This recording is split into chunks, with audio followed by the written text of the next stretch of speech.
The Dumfries Town Council meeting of Tuesday, October the 1st, 2024 is hereby called to order. Madam Clerk, please call the roll. Councilmember Peterson. Here. Councilmember Peak. Councilmember Fields. Councilmember Brown. Present. Chair Pro Tem Miles. Vice Mayor Nickerson. Here. Mayor Wood. Present. Thank you. All right, we'll have a moment of prayer by Pastor Mason Phillips of the River of Life Church.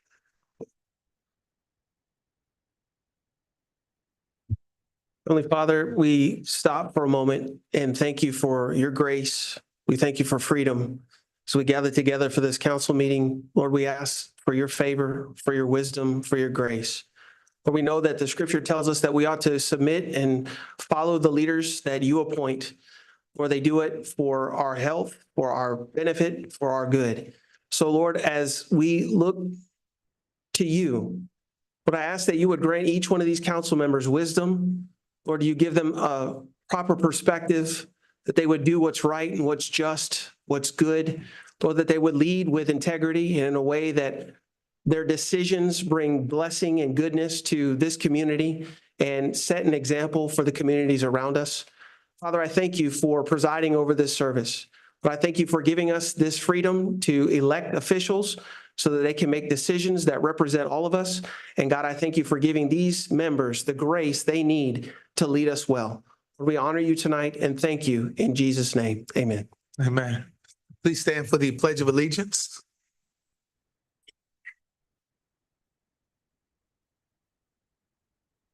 I pledge allegiance to the flag of the United States of America and to the republic for which it stands, one nation, under God, indivisible, with liberty and justice for all. All right, please be seated. All right, next on our agenda is the adoption of the current agenda. Council, any changes, adaptation to the agenda? Town Manager, Madam Clerk. All right, seeing none, I welcome a motion from the floor. A motion, we adopt the agenda as presented. It's been motioned. Second. And second. Any discussion? Seeing none, Madam Clerk, please call for the question. Councilmember Peterson. Aye. Councilmember Peak is absent and Fields. Councilmember Brown.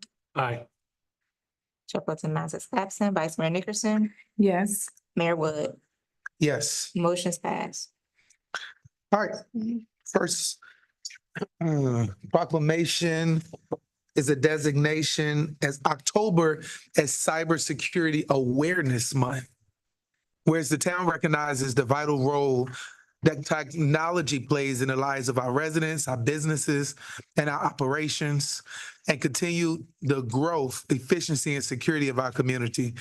And where cyber threats to individuals, businesses, and governments are increasing in both frequency and sophistication with cyber attacks, data breaches, identity thefts, and ransomware affecting communities of all sizes, including towns like the town of Dumfries.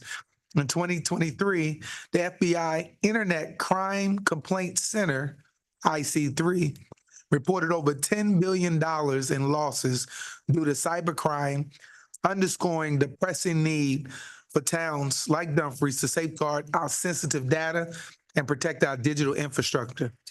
And where small businesses, which form the backbone of Dumfries' economy, are especially vulnerable to cyber attacks, with reports showing that 43% of all cyber attacks target small business, many of which lack adequate resources for robust cybersecurity measures.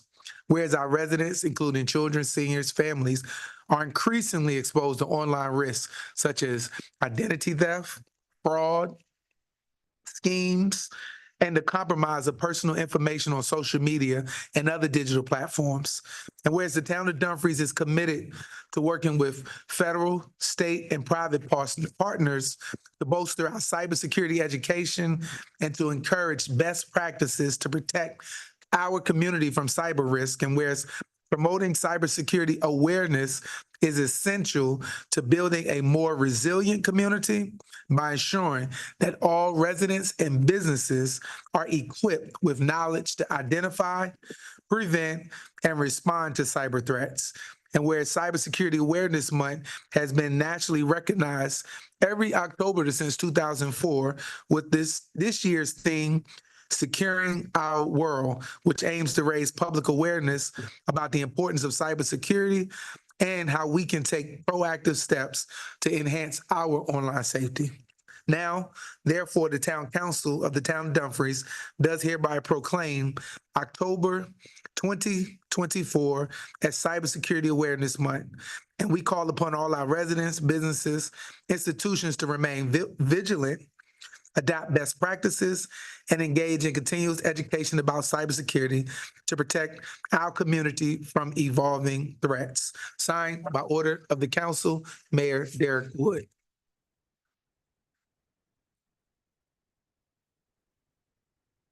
Cybersecurity.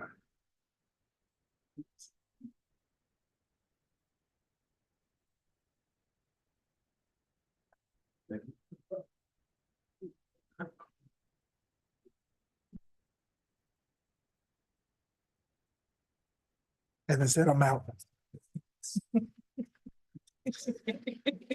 The next proclamation is one recognizing the month of October as National Disability Employment Awareness Month. It's a mouthful. It's important, right? Whereas each October, National Disability Employment Awareness Month is observed to honor the contributions of individuals with disabilities in our workforce and to promote awareness about the value of an inclusive and accessible work environment for all.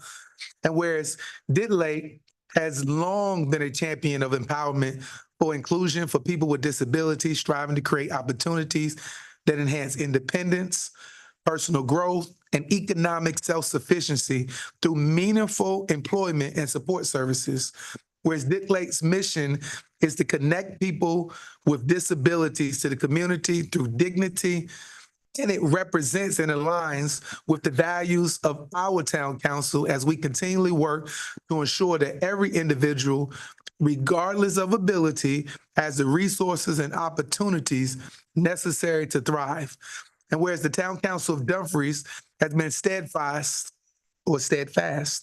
in its commitment to policies that empower the lives of people with disabilities by promoting equal access to employment, ensuring compliance with the Americans with Disabilities Act, ADA, and advocating for inclusive practices that remove barriers for individuals with disabilities in all aspects of their life. And whereas the council recognizes the diverse and inclusive workforce strengthens our local economy, enriches our community, and fosters greater innovation and success, making Dumfries a more vibrant and equitable town for all residents. And whereas DITLA has served as a model organization for empowering individuals with disabilities, offering vocational services, training, and advocacy that enhance not only the employment prospects, but also the quality of life and connection to the broader community. Now, therefore, the Town Council of Dumfries does hereby proclaim October 2024 as National Disability Employment Awareness Month and recognize the outstanding efforts of DITLA in advancing employment opportunity and social inclusion for individuals with disabilities. We encourage all citizens to learn more about the importance of disability employment and to support policies that promote inclusive accessibility and equal opportunity in our workforce and community. Signed by order of the Town Council, Mayor Derek Wood. Break your clock.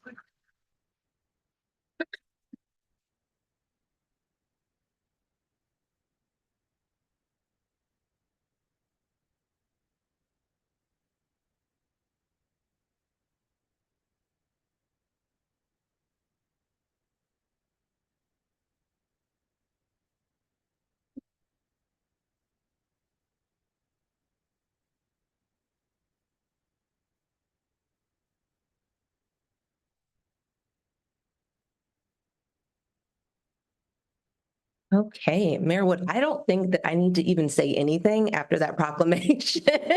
But thank you so much. Good evening, Mayor Wood, Vice Mayor and council members. Thank you for having me here tonight and for this wonderful proclamation. Did Lake really appreciates it. I am Dr. Rachel Payne, Vice President of Advocacy and Public Policy at Did Lake. For almost 60 years, Did Lake has been creating and promoting opportunities that enrich the lives of people with disabilities through education, employment, and enrichment. We actually began as a small school almost 60 years ago in the city of Manassas when children were not afforded the opportunity for education in the public school system. When the law changed, our focus changed to helping connect adults with disabilities to employment and community engagement opportunities. Our impact on the communities we serve, including the town of Dumfries, Prince William County, and the city of Manassas, where our corporate office is located, can be seen in the support that we provide to over 1,500 individuals through our day support and supported employment programs, and over 1,000 individuals that we employ who are living with a disability and diverse job opportunities through more than 40 federal, state, local, and commercial contracts. We provide services, programs, and opportunities based on individual needs of all the people we serve. We meet people where they are to help them get to where they want to be. And as Mayor Wood said, today marks the first day of National Disability Employment Awareness Month, NDEAM for short, because it is a mouthful. I've been saying that for over 11 years, working in disability services, particularly in employment. And it is held each October. And just reading on the Department of Labor's website earlier today, their Office of Disability Employment Policy stated that NDEAM's purpose is to confirm its commitment to ensuring disabled workers have access to good jobs every month, every year. And that was the spirit behind this year's theme, access to good jobs for all. That really resonates with me because the work that we do at Did Lake every day directly speaks to that. We not only employ people ourselves, but we connect people to other jobs in their communities. We collaborate with over 200 employers in the community across Virginia to help individuals connect with jobs, as you mentioned, and to make sure that we're bringing those diverse job opportunities to the people that we serve, and individuals with disabilities are an integral part of the workforce. And so NDEAM not only celebrates the contributions of people with disabilities to the workforce, but it's also an opportunity to talk about those contributions, how employers can become more inclusive and accessible, and how others in general can embrace inclusivity in the workplace and their communities. People with disabilities help keep the economy running. So please use Did Lake, use me as a resource anytime you have any questions around issues impacting people with disabilities. Navigating disability services can be challenging, navigating employment can be challenging, and we're here to support the community. So thank you all so much. Thank you.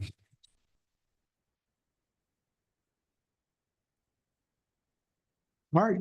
Next on our agenda is the approval of the minutes from our September the 17th meeting. So everybody had the opportunity to review any changes, recommendations? All right, seeing none. Yes, Madam Vice. I have a question for the clerk. Madam Clerk, in reference to the minutes, I noticed that when you added the minutes in reference to the charter discussion, I noticed, and forgive me if I'm wrong, because I was just perusing through it, there were some changes made from the first version to the second version. So as I was looking over the second version and I didn't have time to focus on it too heavily, I noticed that there was information pertaining to the mayor's comments, but there was some additional discussion during that time. And I remember specifically Pro Tem Miles made some comments in reference to the mayor's comments, but I do not recall seeing her comments included in the minutes. Did I miss them, or are they not included? And if they are not included, is that standard that you would only include the mayor's comments? No, it's not standard. It's only time I usually put your comments in it is if you're asking a question from staff to bring something back, or if it's a change to an ordinance, resolution, or anything, or a document that's in there. That's usually when I put anybody's comments in there. Okay, because the mayor's comments his comments were not in reference to a question to staff, were they? Was he simply stating why he was in opposition of the charter changes? I think it was just discussion at that time, and he was simply stating why he was voting no Yeah. for it. So And I then- put his comments in there because he gave a reason why he voted no to it. Oh, okay. That was the only reason why I put it in there, So then no one else's comments then would go in along with it? unless you request it, I will put it in there Oh. for anybody else's comments. But because he was the only one that opposed it, and he stated a reason on the record that this is why he was saying no to it. That's the reason why his comment is in there. Oh, okay. I was just trying to understand what the format was and why some comments were included and others weren't. Yeah, that was the only reason why, because he stated for the record that he wanted to say no, and then he gave his reason as to why he was stating no. That was the only reason why, nothing in particular. Okay, thank you for that clarification. You're welcome. No.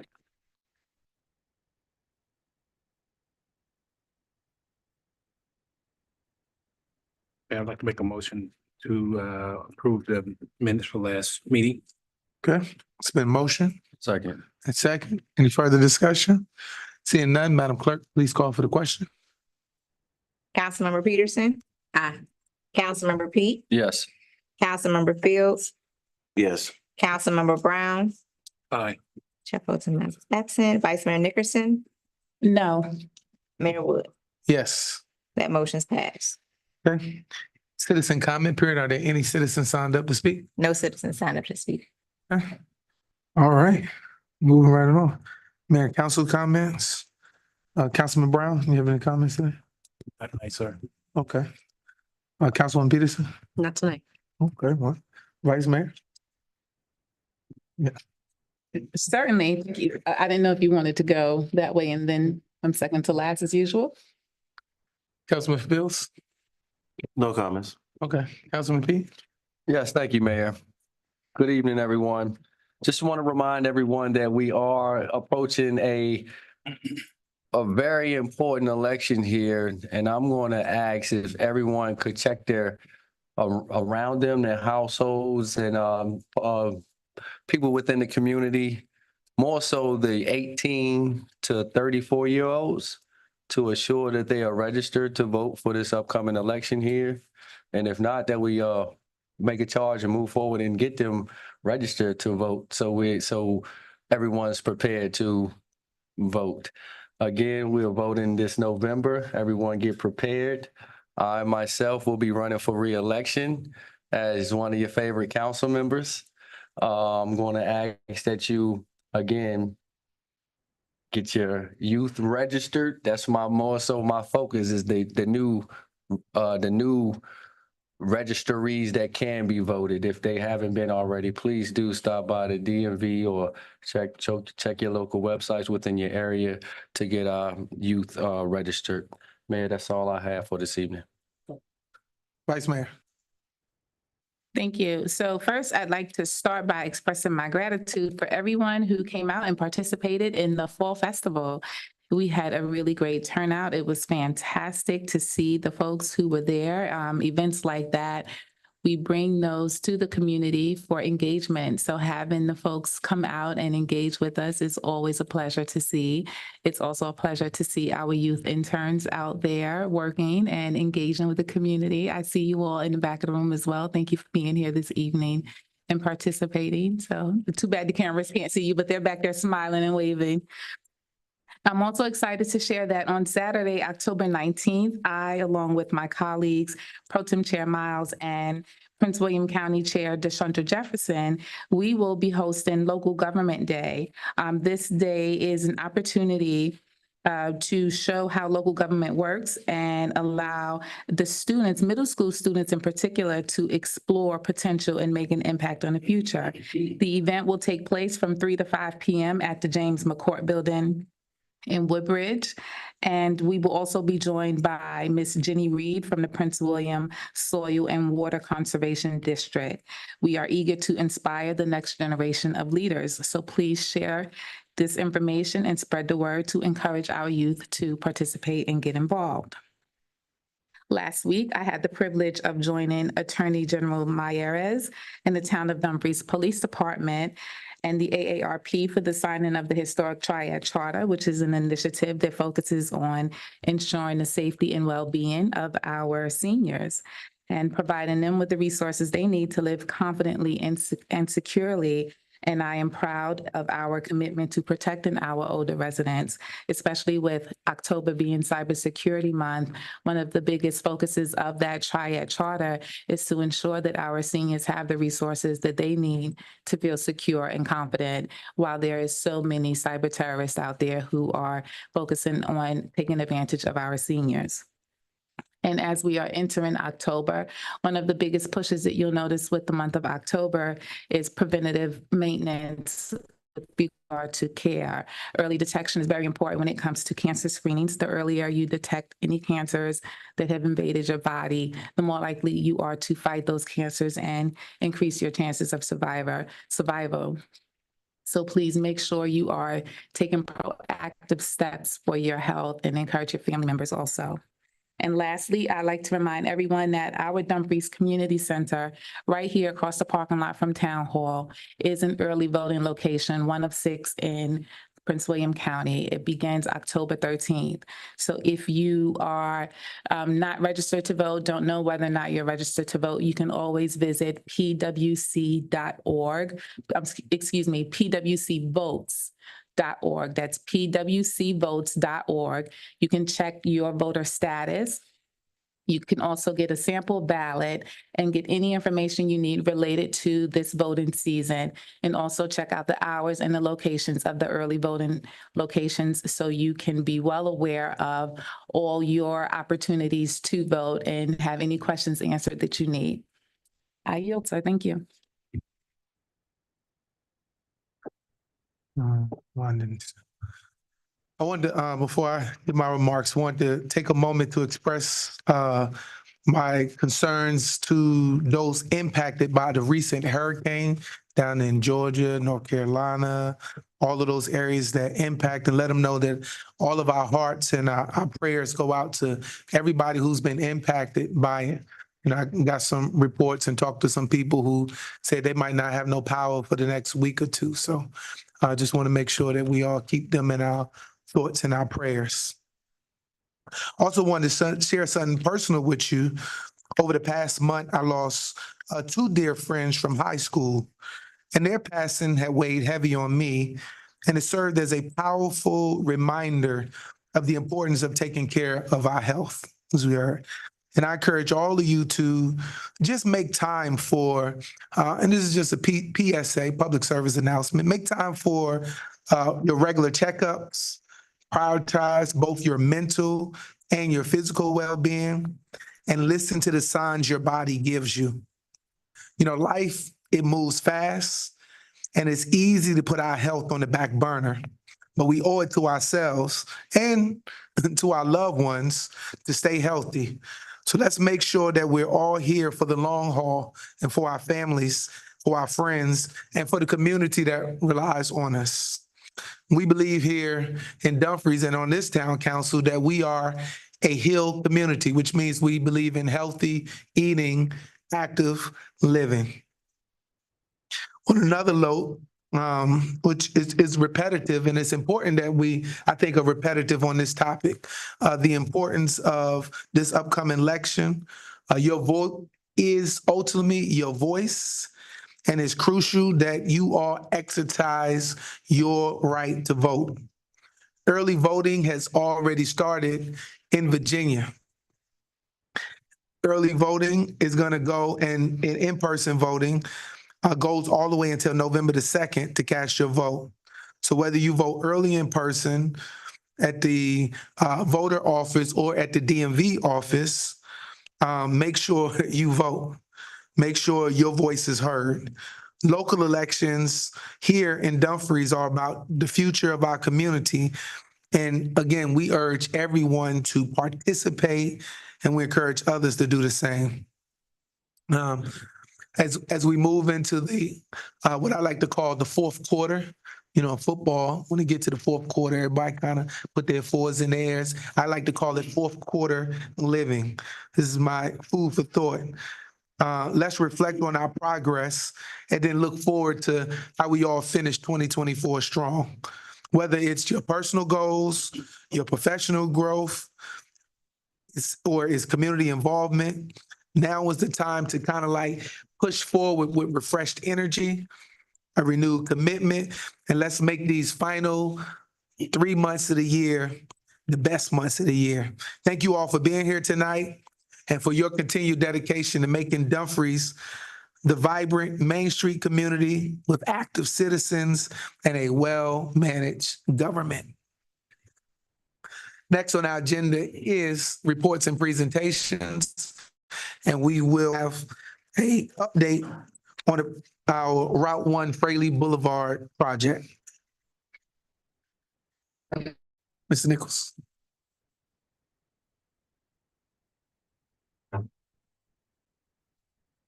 Good evening, Mr. Mayor, Vice Mayor, Council. Yes, I'm here for the Fairleigh Boulevard update.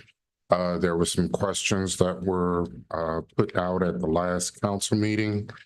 And we were looking at the project control question, Tripoli Route 1 intersection, the easement take update, and the ability to change the plans. We looked at the MOU, which you were provided tonight, a copy of. Essentially, it's sums up the project where it's being built to VDOT standards. It's being managed by Prince William County, and the town of Dumfries has input, but that's the limit of our control on it. So if there's anything that we could look at as far as minor requests or updates, we could do that. But again, the project is at its 90% completion. So there cannot be a lot of major changes in the project, but they are willing to hear any ideas or questions that we have about it. In regards to the Tripoli intersection, I did misunderstand Councilman Pete's question. I took his question as a current situation, and I went back and looked at the meeting, and I still wasn't clear, but I did pull up the plans for it. There is a turnabout that's coming in there, and essentially it's for safety reasons. Looking at crossing the 3 southbound lanes, to me, that's a safety hazard. It's based on safety studies. It's looking at the amount of traffic that comes through there, which is approximately 28,000 vehicles per day. It's a high risk to be able to cross that intersection without that turnaround. Adding in additional lights, if you look at the impacts of when I-95 shuts down and you add in more lights, you're going to increase congestion. It's going to slow traffic and it's going to create more problems. So I think this is a good alternative. It does require some change in habits and desires, but with progress, you have to do a little bit of change. The 2 illustrations, one was in color, and then the second one, it highlights the traffic pattern and proposed patterns to come. So hopefully that answers your question on that. Your easement takes, there's a total of 76 parcels being affected, 62 partial takes, and you have 14 total takes that's going on. Out of the 13 business closures, 11 of them have been done or relocated currently. And there's 27 signed relocations that we still have 6 that are outstanding. The timeline, I just included this again, just for clarification and if there were any questions on this. But they are on track with the utility relocations to start on schedule, as well as advertising the contract and construction being slated to begin in 27. You'll see activity all through this period as they're almost ready to kick in with the phase 1 of utility relocations. So I think you're going to be seeing a lot of activity to the general public. It looks like it's construction going on, but the actual build of the road is starting in 27. Current milestones with the plans, again, it's at 90% completion with JMT. doing the negotiations for the easements as well as the planning. So again, I provided a history of the project as it's come along. And I don't think there was any main concerns here, but I just wanted to post it again. Questions? Okay, council, any questions? Yeah. Okay, Vice Mayor. Is it standard for a project to take 10 years? One of this magnitude, yes, some of them do take many years to complete. I think with the back and forth on the project in the beginning, that made it take a lot longer, where it changed hands. So I think that drew it out, but that preceded my history with the project. Because when I think of the widening that happened north and south of us, that Prince William County did, north and south of us, that caused such a bottleneck here in the town of Dumfries. North of the town of Dumfries, Route 1 was widened, and south of the town of Dumfries, Route 1 was widened, but the town of Dumfries just sat here collecting traffic and had this horrible bottleneck, and our town suffered tremendously. Before your time, of course, before my time on the dais for that matter. But as a resident here, there have been times where my son has missed school because we could not get out of our cul-de-sac neighborhood, because many of the neighborhoods here in the town of Dumfries are cul-de-sac. So when the passersby, those who do not live here in Prince William County for that matter, let alone the town of Dumfries, mostly the interstate traffic, when a truck overturns on I-95, we get gridlocked in our neighborhoods. There's one way in, one way out in my neighborhood off of Possum Point Road. And we get stuck there, and we got stuck there one morning for an hour. We could not get out. And so when I think about the fact that the roads had been widened north and south of us with what felt like no concern for those of us here in the town of Dumfries. I don't remember those projects taking 10 years. And I really don't understand why, on top of the fact that we here in the town of Dumfries had to fight for the support to get Route 1 widened ourselves. I don't understand why it took us so long to get what we needed to get it widened. And now that we have what we need to get it widened, why is it now going to take 10 years for it to happen? I don't understand that. And I would love for someone to make that make sense for me, because I don't recall any of the other projects taking 10 years. Yes. I did meet with Prince William County this week, and they would be willing to come in and do a presentation themselves on some of those issues and could address a lot of that directly. So if the council would like, I could reach out and try to get them scheduled for one of the upcoming meetings and have them also provide an update. If that's what the council wants to hear, I mean, if they're going to simply come in here and tell me it's going to take you 10 years because A, B, C, D, it's not. Because if the construction is starting in 2027 and going to, well, this says, 2031. It should be well, to 2031, huh? Well, when we first got, so if we look at 2018, right? So the public hearing and design, when we think about how long, so I took office in 2018. And I remember standing in front of NVTA and the mayor and I going to all these meetings and talking about getting this money and what have you. So when this money was granted to us and everything, this process began. If you look at it starting from 2018 and it going all the way to 2027 is when the construction will start, and it not finishing until 2031. I mean, correct my math if we need to. How many years is that? From 18 to 31. Mm-hmm. So that's where I'm getting my numbers from. So that's why I'm asking, is that standard? Does it usually take 10, 13, since you've corrected my math. So 13 years. Does it usually take 13 years from the funding of a project for a project to be complete? I mean, well, now we know that it's 13 years, and that makes me feel even worse about it.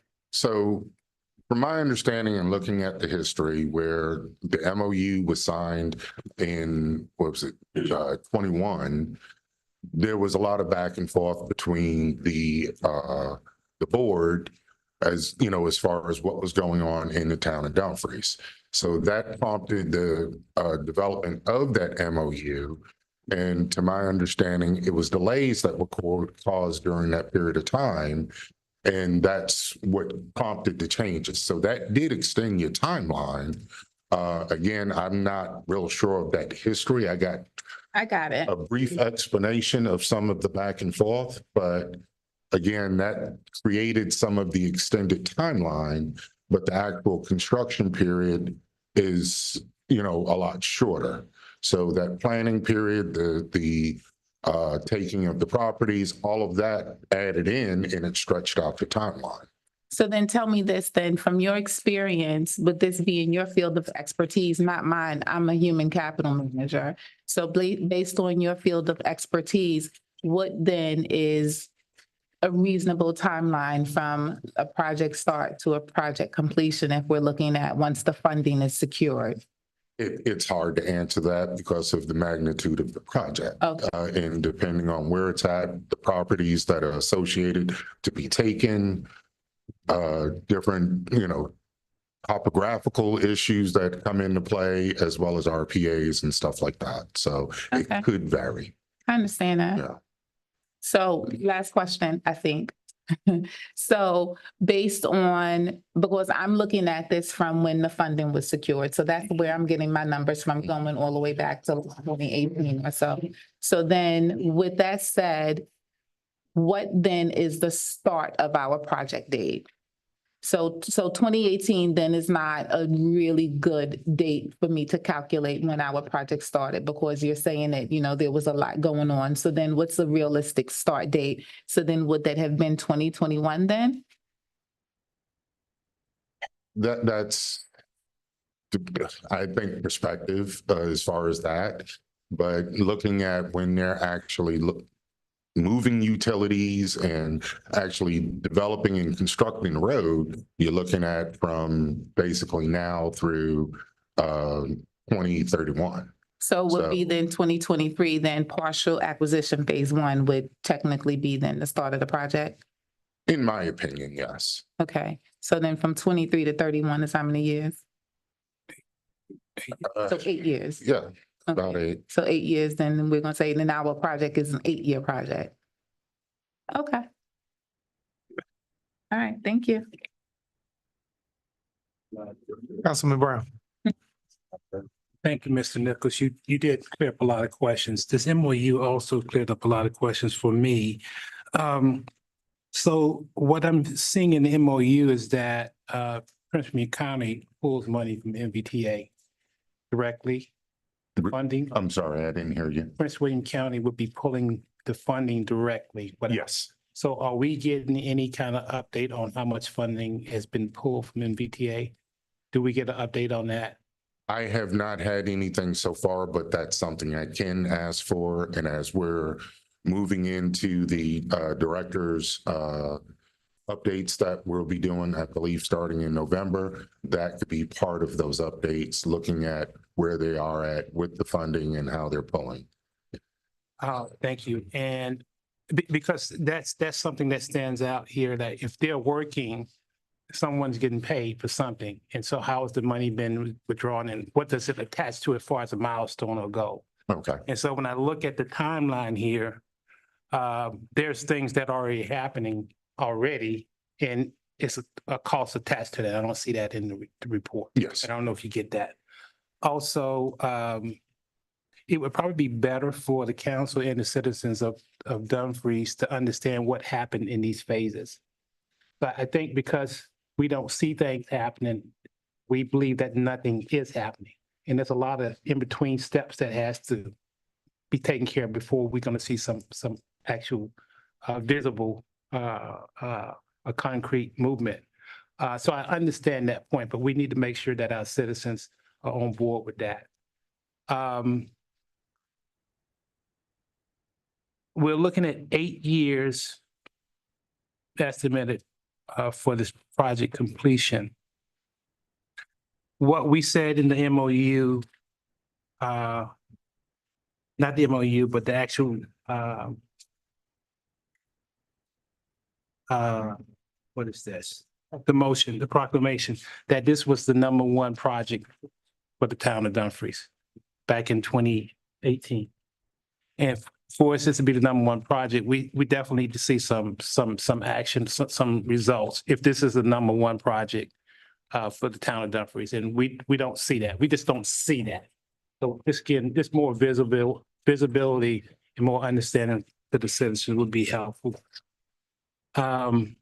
And again, thank you. I think you cleared up a lot of things here with this MOU. I think the mayor mentioned that last time, but I hadn't seen the MOU, but I actually signed off on it because it was a virtual meeting.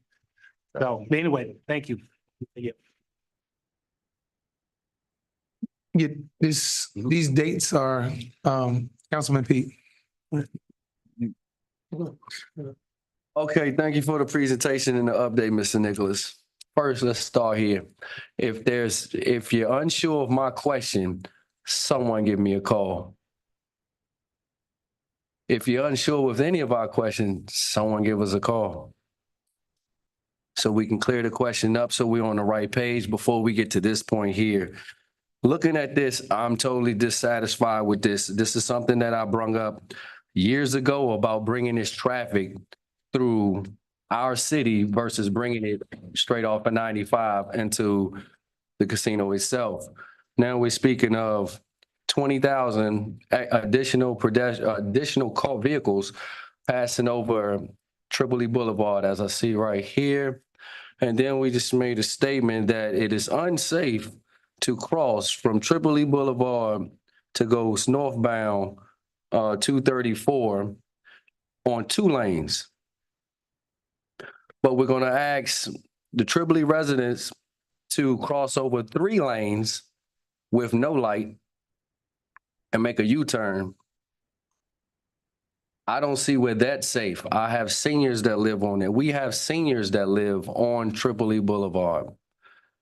I'm not going to be sure of how pleasant it is for my Tripoli residents to be smiling with 3 lanes that they have to cross with no means of guidance to cross that 3 lanes or even make that U-turn down there. When I see that U-turn is coming on a down slope, I'm thinking of the wintertime when the roads are slippery. That's a whole bunch of U-turns that we're going to be making right there. If I'm not mistaken, at our last meeting, we'd asked if we could bring the sole representatives of this. Well, it was asked if we would like. I would like it, if that's okay with the council, the rest of council, if we can bring who's in charge of this project here, because I have been asking for them to show their face for many years here. I haven't seen them one time before you guys and up to current date here. This is going to be I still believe we need it. Like, I don't care about the traffic on 95 or the traffic. I tried to jump in front of that and moving those additional cars that will enjoy our amenities within the town by bringing that off of 95. But we didn't. We put them 20,000 in front of where we live at. Just imagine 20,000 more residents, more vehicles moving in front of your house or somebody else's house. Just imagine that, of anyone. Just imagine 20,000 more in front of your house. And now they say we're going to block it off. And you have to not only cross, I heard the word unsafe, not crossing over 2 lanes now. We had to cross over 3 lanes now and go down and make a U-turn. I believe that is unsafe with an additional 20,000. I would definitely like to see if we can get those guys up here to see if we can negotiate this light here. I don't care about the congestion of 95. That's out of our reach. I care about the residents that are within our town and definitely where it's going to impact. No difference than when we talk about any other locality within the town of Dumfries. Now we're pinpointing the residents that are off of Tripoli Boulevard. I have a problem with that we're asking everybody that's on Tripoli to cross over 3 lanes with no guidance there. This doesn't make no sense. I don't want no one to come and just throw this at us, and we feel like we need to accept this, and this is just what it is. I really would like for us to be able to take a look at this and see if there's any way to make a light there. I don't care about no actual additional cars and on 95. I come from an area where we have a light on every block, and there's way more traffic than here, there. And it moves smoothly. It moves smoothly throughout the Alexandria city. If we can, I would definitely like town manager or Mr. Nichols, if we can get the representatives that are in charge of this project here, because I believe that they have Brian. I'm talking. I believe that, Brian, I'm talking. I believe that, and it's not a frustration to you, brother. I apologize on that. It's more a frustration to what I'm about to live with. What I'm about to have. I got some 70, 80-year-old seniors on my neighborhood, and we about to ask them to cross over 3 more lanes. I mean, an additional lane. I'm definitely not comfortable there. I'm a very safety first guy. But I don't feel as though that I feel like we've accepted what was thrown at us. And I don't feel like we went for a counter or even asked the residents on Tripoli, are they okay with that? You know, if we can get those guys here, I would definitely like to direct these more to the people that are in charge of this project, of the widening, because again, this is the beginning design of this was definitely, it was more so taking into consideration to ease the traffic versus to ease the residents, and I don't like where this stands at. So if we can. If we can get these, shit, man, this is insane. And then we're moving Old Stagecoach Road over there where the car store is at. I see they've already vacated. So I guess it's going right there, adjacent from Rio's to the Boys and Girls Club right there. As far as Old Stagecoach Road goes, then they would have to go up there and make a U-turn. This design right here is awful. This is awful. And I would like to see if we can take a relook at this, because we do a great job in this town. Let's highlight that we really do a great job in this town. I'm pretty sure if we were in control of this whole thing, it would have been a lot better.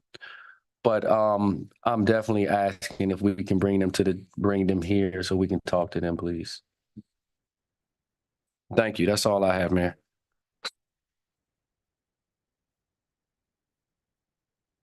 Okay. I think there's some missing documents. All right. Let's look at the MVTA funding application so you can see what did the town of Dumfries apply for when we applied for this funding? And what were the qualifications for this funding?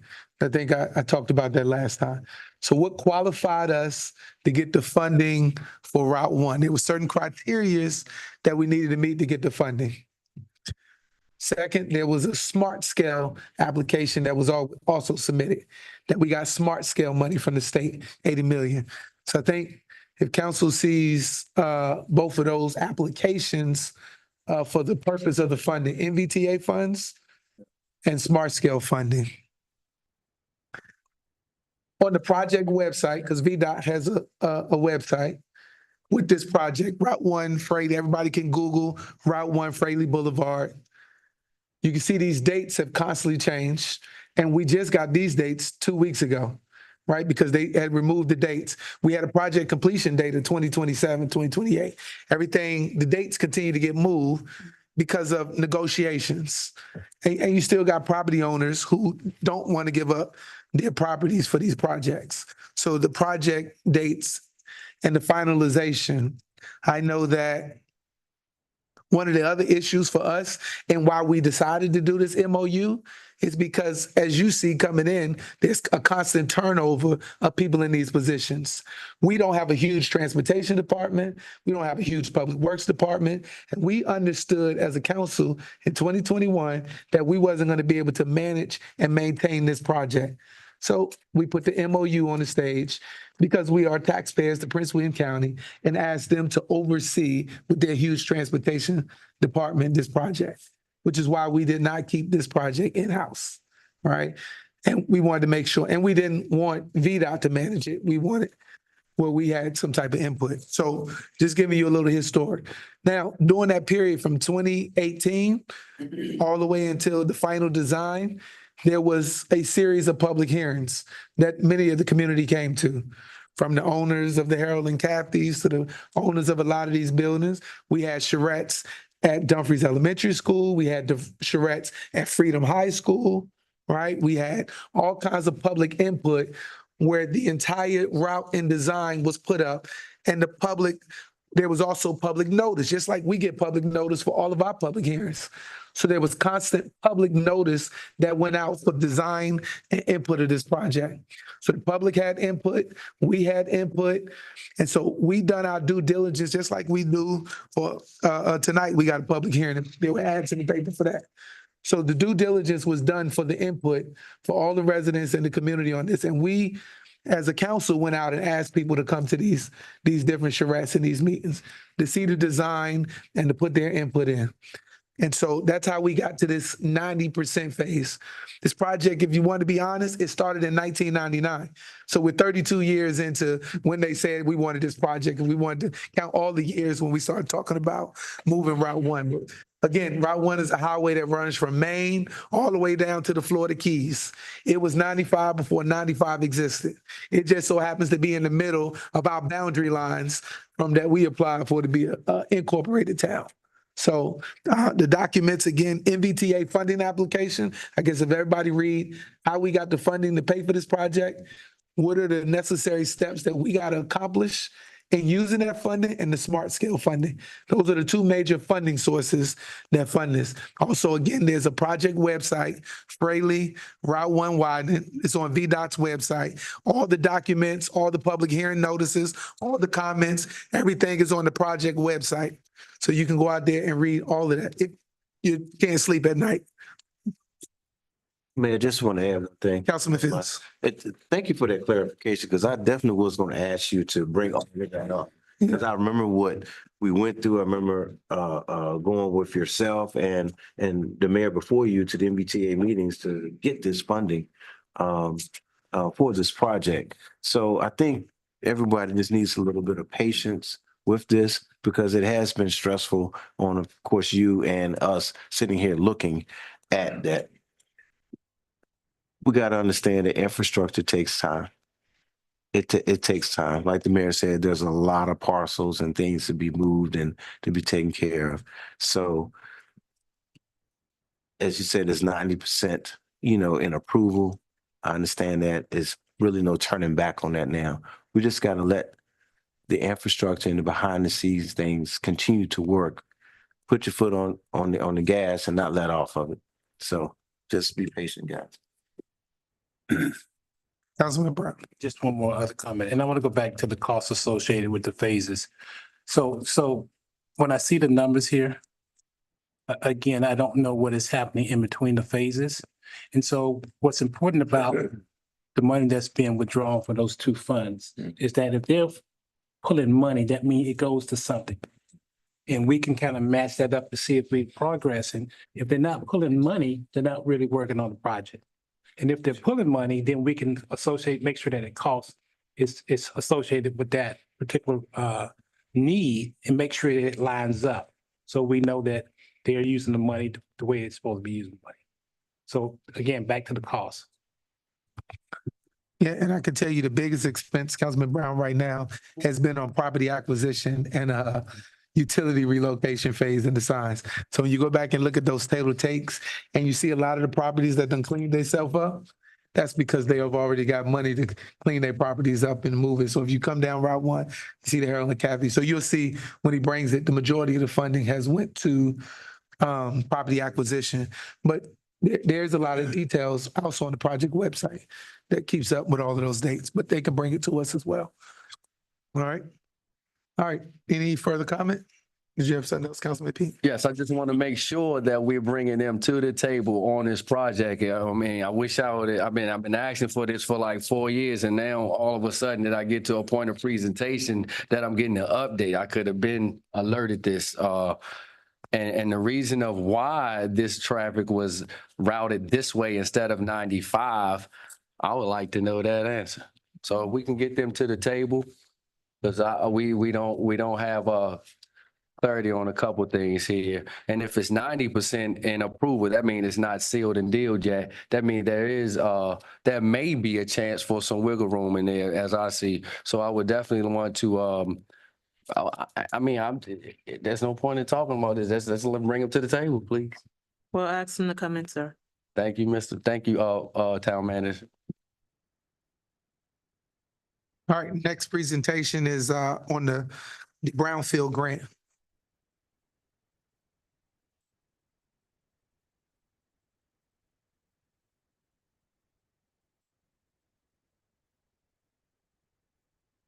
Okay. The Brownfield and Washington Recreation Center demolition, there were questions from council regarding that. There were 6 main questions that came out of the last meeting. The Brownfield project span, proposed budget, the sharing percentage within the project, timelines, a little bit more clarification, talking about future updates and recommendations moving forward.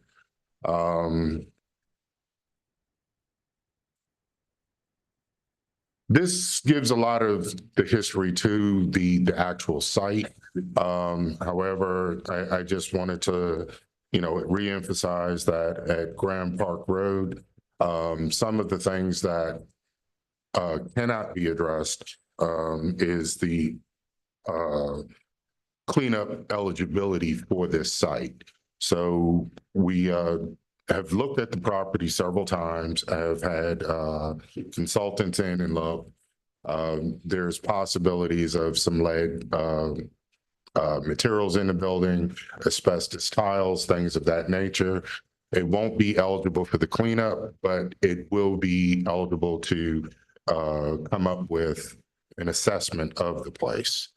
The salvage yard we're looking at, again, that would be going through the phase 1 and phase 2 property assessments, and that is still ongoing at this point as far as the negotiations for that property. There were additional properties attached to this grant. Based on available funding, there's the 17821 Main Street property is approximately 3.9 acres there. Then a secondary location, which was the 18200 Richmond Highway or Braley. That's that old, as the VDOT location down there. So those are ones that we're looking at as additional. Aside from the Grand Park and salvage yard. So when we were looking at the budget, we were talking about percentages that are set aside in the actual grant proposal.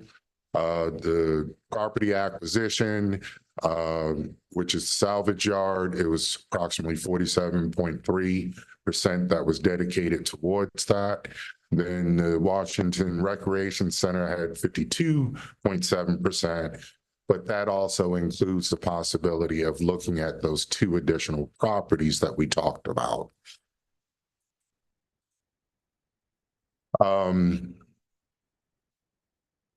The Recreation Center, I know that we were moving forward with trying to come up with demolition costs. However, there were some things that I think we needed to look at in this process where community engagement needed to be a part of this, as well as a needs assessment determining what the community wants in that facility.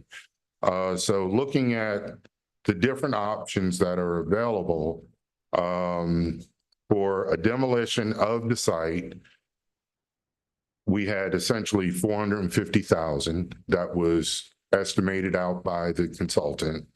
For gutting the place, taking it down to a bare shell, which is the 15,000 square foot shell, we had the cost of 300,000. Prior looks at the building, this is pre-existing me. There was some estimates that were derived where it was looking at site work at 1.5 million, renovation estimated at 6.5. There was escalation in there over time saying that it was 820,000 for an estimated total of 8.8, which is what I reported out at the last meeting. So trying to make sure that we're taking a broader look at what's going on there. That's the reason why we went ahead and brought in that consultant to take a look and see what we could get recommended from council.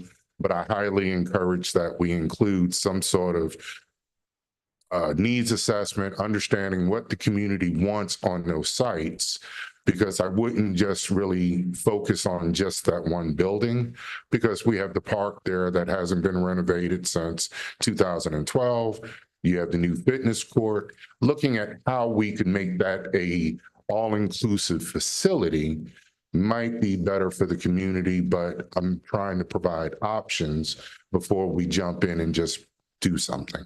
So that was the reason why I took a step back and said, here's some things that we could look at and give the council some ideas of what we're really talking about in terms of cost. Timeline. We were looking at several different items that we're doing at one time. So right now I'm looking at a 6-month time period. The grant itself is a 4-year execution on the grant. The first initial drawdown on the grant was October 1st as the initiation, but there's things that need to be done along the way, which I reported out completing the entire application packet, which is the compliance issues, the forms that you need to do, submitting the work plans, the budgets, all of that. In addition to that, I mentioned the form 4700-4. That's basically a form saying that you're going to comply with federal regulations regarding grievance processes, fair contracting, and giving the public a means to address it if something's not right. So there's policy that needs to be developed, and we have 6 months to bring that form to completion. All along the way, we're able to continue with the project. We're able to continue with the procurement of the consultant, get the project up and running. We're doing all of this simultaneously. Again, I mentioned that we need to go with an aggressive approach towards getting community feedback. We're working with recreation as well as planning and zoning to look at how do we build that in, use the comp plan that's being updated, and merge those different items together to come up with a total look at what the community needs. So that's one of the things that I think we should do, and use a variety of surveys and outreach programs to actually talk to the citizens. In addition to that, We're still going along with the negotiations on the salvage yard. So there's a lot of behind the scenes things that are happening. So we're not waiting months to get this process up and going. We're actively pursuing it daily. One of the other things that I'm really trying to build into this is a educational component for staff as well as council, where we could do some workshops, bring in the University of West Virginia. They have technical assistants available where they could provide some training and some understanding of how this whole process works and how we use it to be a catalyst for improvement and change in the community. So those are some of the things that I wanted to bring out and bring forward, and perhaps offer or schedule a work session for those different trainings. Moving forward into the actual project phasing, when the application package was submitted, we broke it up into tasks. There was 4 tasks associated with it. And of course, the project management and the reporting protocols. That's everything from work plans to budgets. Task 2, the conduct community outreach and site prioritization. Those are things that are outlined in the grant that need to be done. And again, it's that emphasis on that communication and feedback. Task 3, conduct the site inventories and phase 1 assessments. As we're looking at the purchase of that property, we're looking at the phase 1s and we're making sure that that information is up to date to give us a good starting point. So that's something that is going on as this process is moving down the road. So it's not something that we're going to have to start much later. Task 4, plan and implement site-specific activities under phase 2, which is your cleanups, but then starting to look at how do we redevelop and reuse this property for future use. So those are the 4 main tasks.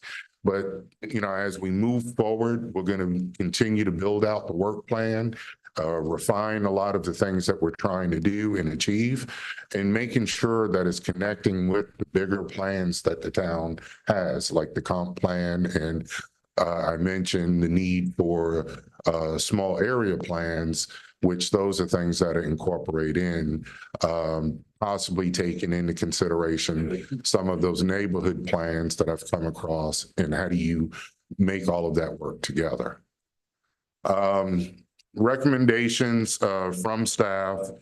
Again, it's the conducting the comprehensive community engagement to assess needs, allow the selected environmental consultant to analyze the engagement assessments, making recommendations along the way on the future facility design, including charrettes and bringing in the community to have them to be a part of that process.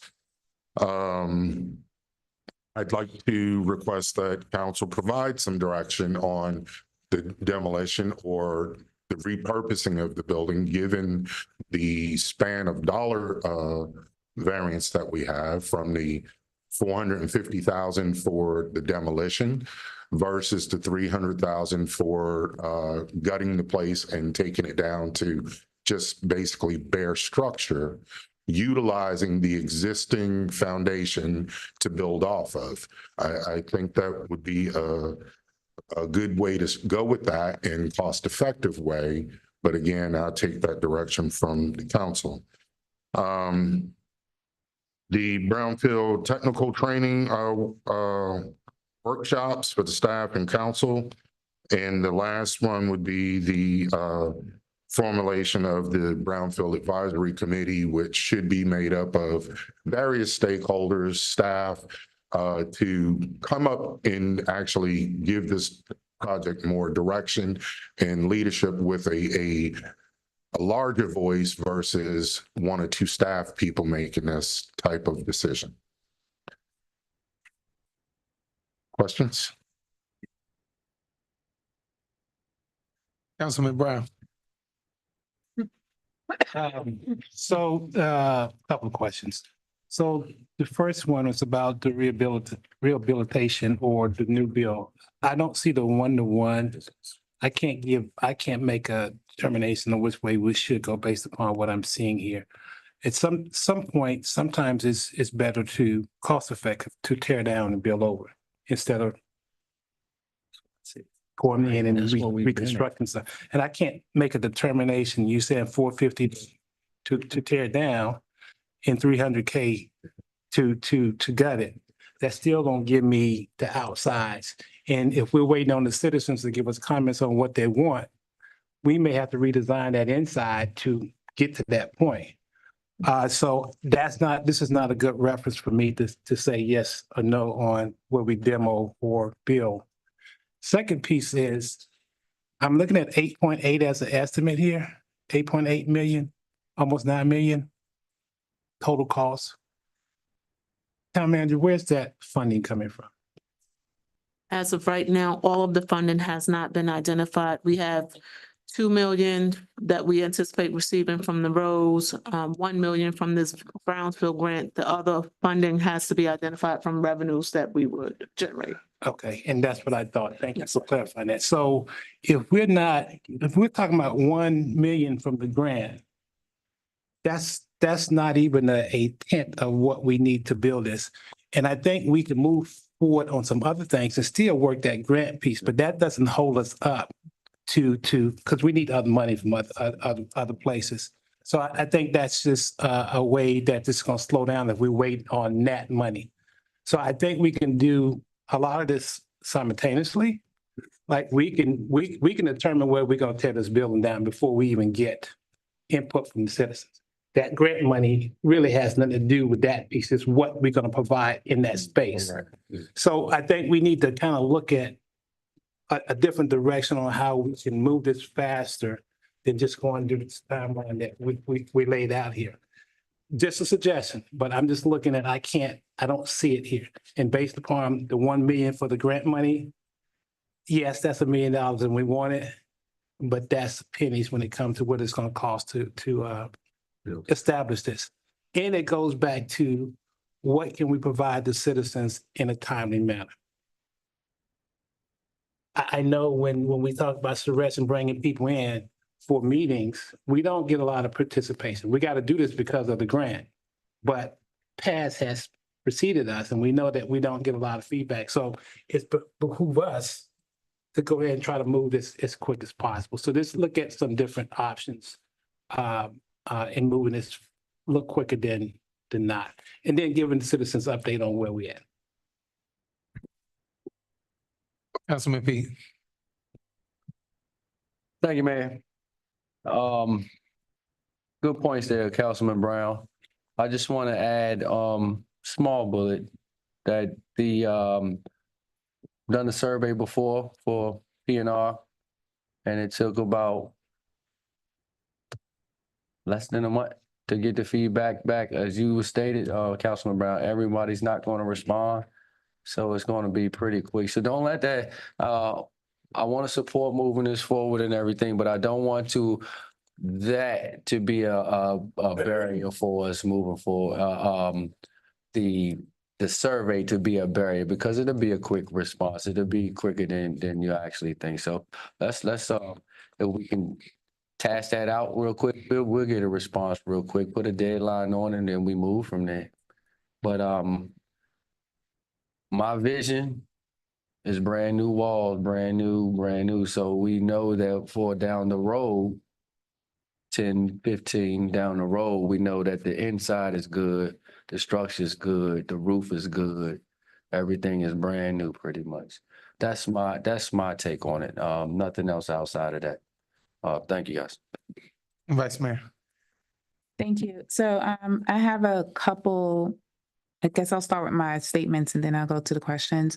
For the survey purposes, I wanted to know, didn't we already have feedback as it pertains to the rec center that was captured from the consultants who were working on our comp plan? Didn't they ask specific questions pertaining to the rec center? I thought that they did. Um, okay. Yeah. No, I'm talking about the last set of folks. Yeah, the last comp plan that was here, because I thought they were asking questions that were very specific to the rec center and what folks wanted to see. And if they do, would that count, or do we have to go back and ask again? So I believe that was one of the questions. I will find out the results of that, how many people participated.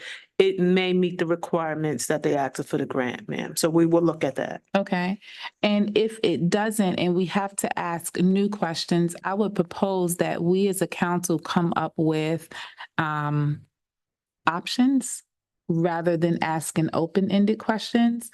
Because if we ask open-ended questions, then we could get too wide of an array of suggestions rather than us as a council coming up with options. Because to Councilman Brown's point, we don't get a lot of feedback, and as elected officials, we represent the constituents here, whether they show up or not. We are their choices to represent their voices. Oh, and I got bars.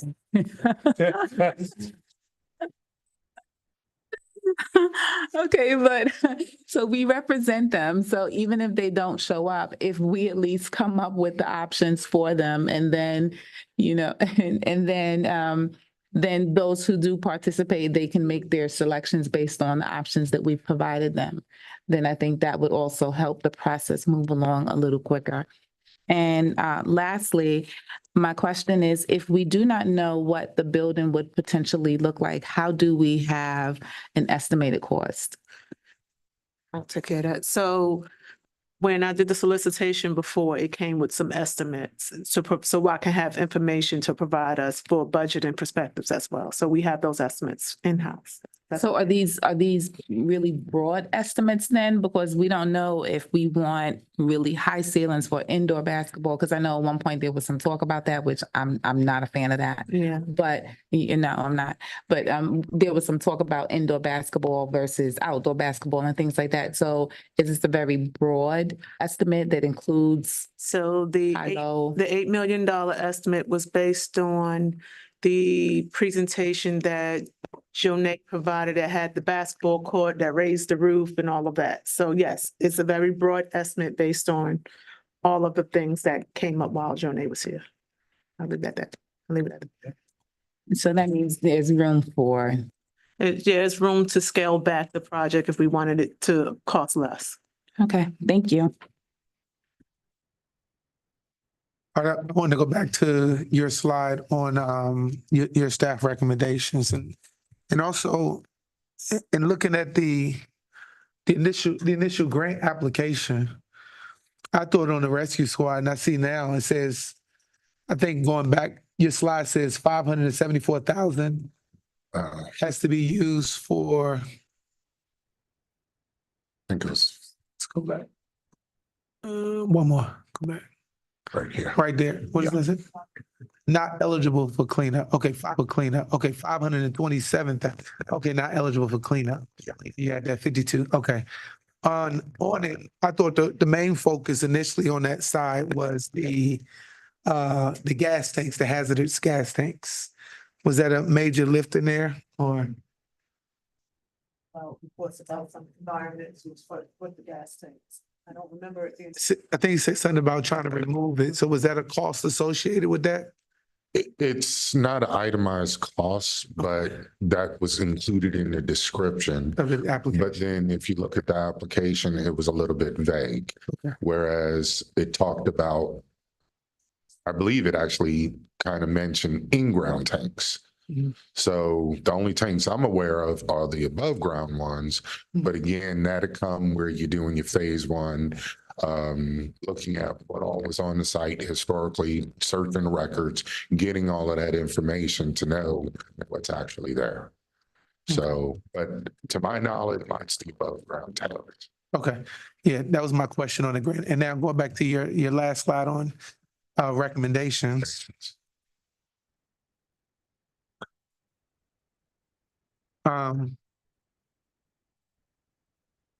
I think we touched on, I believe, because I think we got scheduled at the next meeting, the comp plan update. So I guess we can include the questions and see what we got going on with that.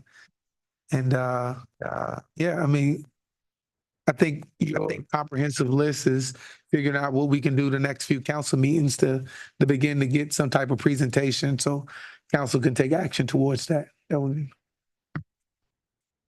Yeah. Okay. Councilman Pete. For the record, I do love gyms, basketball courts. They serve as a multi-purpose for all age groups. And it's very beneficial for the development of our youth and our seniors. A multi-purpose gym is definitely needed within our townhouse community. Thank you. All right, next on the agenda is the consent agenda. Okay. Motion to approve the consent agenda?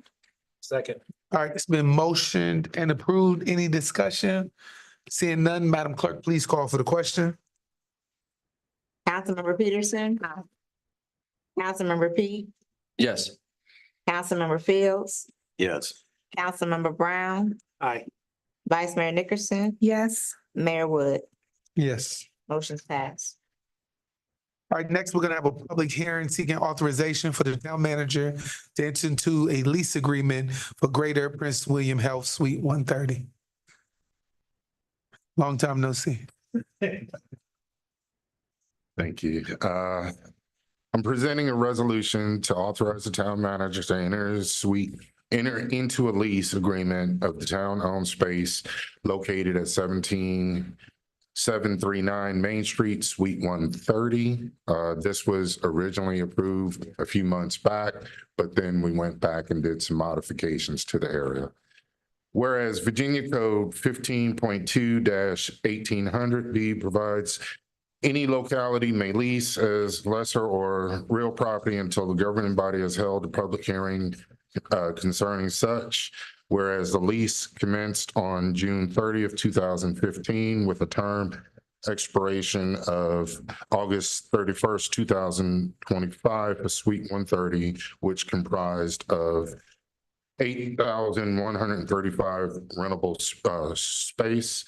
Whereas it is desired in the intent of the landlord and tenant to terminate the original lease pertaining to the original premises and enter into this lease whereby the landlord will lease to the tenant and the tenant shall occupy the renovated space, which increases Suite 130 rentable space to 10,435 square feet. Whereas the lease commenced on November 1st, 2024, the tenant shall pay annual rent of $28.50 per square foot, commencing on January 1st, 2024, with a term of 10 years, with the base rent being escalated by the amount of 2.5% annually, the base rent. Whereas this whereas needs to be omitted because this is the public hearing for this event.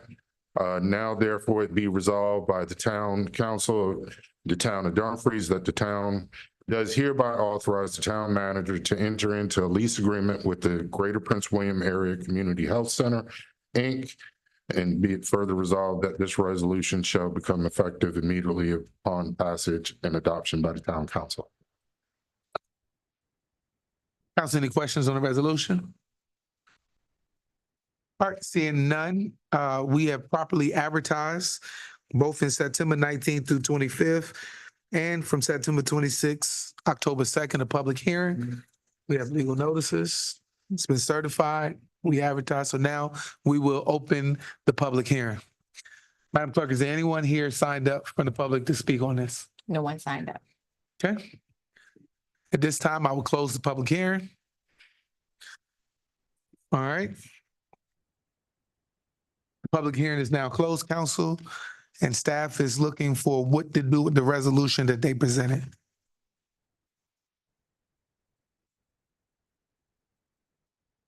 Well, I'll make a motion that we approve the resolution as presented with the changes.